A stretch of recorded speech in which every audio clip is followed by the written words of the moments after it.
राधे कृष्णा। माघ मास महात्म्य के 23वें अध्याय में हमने सुना कि किस प्रकार राजा चित्र यमलोक को गया। अब आगे माघ मास महात्म्य अध्याय 24। लोमश जी कहने लगे कि वह राजा पहले तो तामिश्र नामी नरक में गया, फिर अंध तामिश्र नरक में जहां पर अति दुखों को प्राप्त हुआ, फिर महारौरव, फिर कालसूत्र नामी महानरक में गया, फिर मूर्छा को प्राप्त हो गया। मूर्छा से चेतना आने पर तापन और संप्रतापन नाम के नरक में गया। अनेक दुखों को भोगता हुआ वह प्रताप नाम के नरक में गया। तब काकोल, कुड़पल, पूर्व मृतिका, लोहशंकु, ब्रजीप आदि नरकों में होता हुआ 80 पत्र वन में पहुंचाया गया, फिर लोहधारक आदि नरकों में गिराया गया। भगवान विष्णु के साथ द्वेष करने के कारण वह 21 युग तक भयंकर नरकों की यातना भोगता हुआ नरक से निकलकर हिमालय पर्वत पर बड़ा भारी पिशाच हुआ।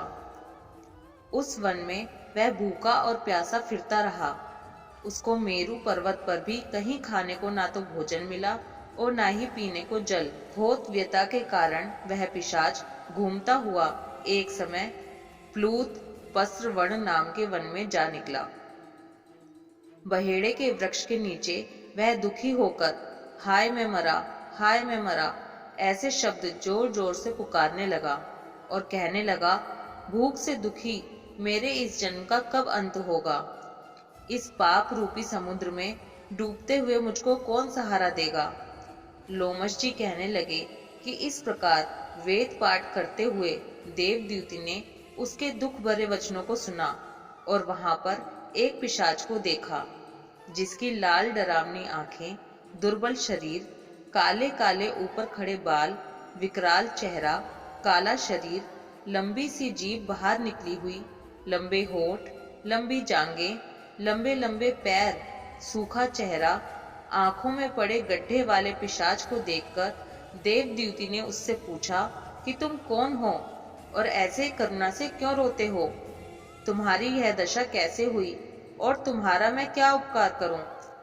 मेरे आश्रम पर आ जाने से कोई प्राणी दुखी नहीं रहता और वैष्णव लोग आनंद ही करते हैं। सो हे भद्र, तुम अपने इस दुख का कारण जल्दी कहो, क्योंकि विद्वान मनोरथ पाने के लिए विलंब नहीं किया करते। ऐसे वचन सुनकर प्रेत ने रोना बंद करके विनीत भाव से कहने लगा कि हे द्विज, किसी बड़े पुण्य में मुझको आपके दर्शन हुए हैं। बिना पुण्य के साधुओं की संगति नहीं होती। और फिर उसने पहले जन्म का वृतांत कहा कि भगवान विष्णु के द्वेष के कारण मेरी यह दशा हुई है। जिस हरि का नाम यदि अंत समय में मनुष्य के मुख से निकल जाए तो मनुष्य विष्णु पद को प्राप्त होता है, जो सबका पालन करता है। उसी से मैंने द्वेष किया। यह सब मेरे कर्मों का दोष है, जिसकी ब्राह्मण तप द्वारा प्रार्थना करते हैं। ब्रह्मादि देवता, सनकादिक ऋषि जिसको मुक्ति के लिए पूजते हैं, जो आदि, मध्य व अंत में विश्व का विधाता और सनातन है, जिसका आदि, मध्य और अंत नहीं है, उस भगवान के साथ मैंने द्वेष किया। जो कुछ पुण्य किए मैंने पहले जन्म में किए थे, वह सब विष्णु की द्वेष रूपी अग्नि में भस्म हो गए। यदि किसी प्रकार मेरे इस पाप का नाश हो जाए तो मैं भगवान विष्णु के सिवाय किसी और देवता का पूजन नहीं करूंगा। विष्णु भगवान से द्वेष करके मैंने बहुत दिनों तक नरक यातना भोगी और पिशाच योनि में पड़ा हूँ। इस समय मैं किसी अच्छे कर्म के योग से आपके आश्रम में आया हूँ, जहाँ पर आपके सूर्य रूपी दर्शन ने मेरे दुख समान अंधकार को दूर कर दिया है।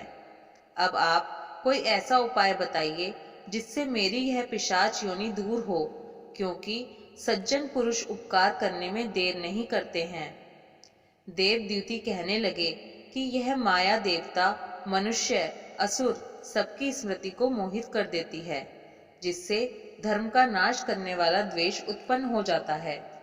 जगत के उत्पन्न करने, रक्षा करने और नाश करने वाले जो सब प्राणियों की आत्मा है, उनसे भी लोग द्वेष करते हैं। जिनके अर्पण करने से सभी कर्म सफल होते हैं। उनकी भक्ति से मुख मोड़ने वाले मूर्ख कौन सी गति को प्राप्त नहीं होते। चारों वर्णों का वेदोक्त हरि का भजन करना ही उत्तम है, अन्यथा कुमार्ग में चलने वाले मनुष्य नरक के गामी होते हैं। इसी कारण वेद विरुद्ध कर्मों को त्यागना चाहिए। अपनी बुद्धि से बचे हुए धर्म के मार्ग पर चलने से मनुष्य परलोक के पद का भी नाश करते हैं।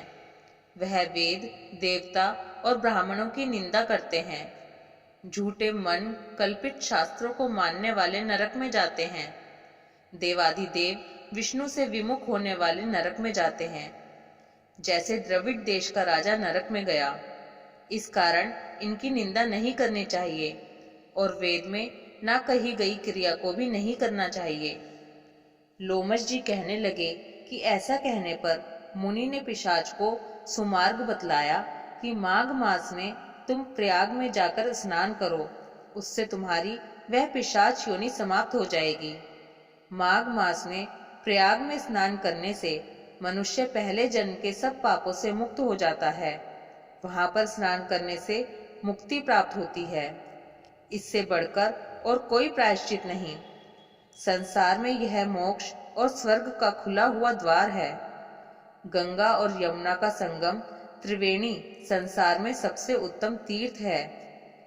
पाप रूपी बंधन को काटने के लिए यह कुल्हाड़ी है। कहाँ तो विष्णु, सूर्य, तेज, गंगा, यमुना का संगम और कहाँ यह तुच्छ पाप रूपी तृण की आहुति।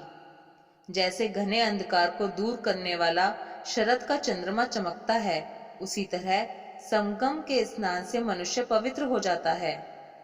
मैं तुमसे गंगा यमुना के संगम का वर्णन नहीं कर सकता, जिसके जल की एक बूंद के स्पर्श से केरल देश का ब्राह्मण मुक्त हो गया।